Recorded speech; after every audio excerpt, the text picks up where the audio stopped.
Well, how do we detect radioactivity? Radiation is very, very small particles or high-energy photons. You can't see it or feel it. You can't detect it with your senses. People working with radioactivity need to monitor their exposure to make sure that they're not being exposed to unhealthy levels. And one way this can be done is a film badge dosimeter. This is an older technology. They have newer versions of this now.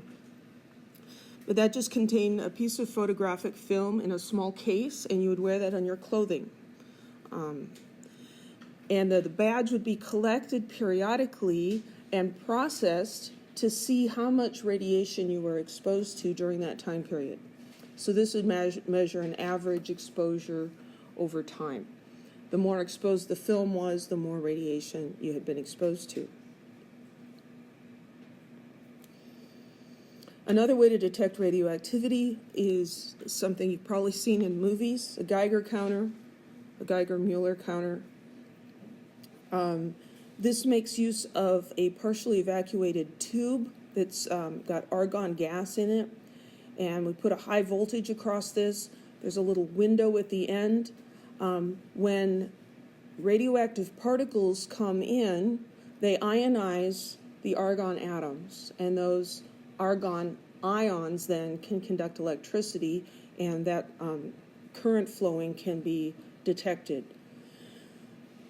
That small amount of current is amplified and can be displayed on using a meter or an electronic display, or sometimes it will be used to generate an audible click.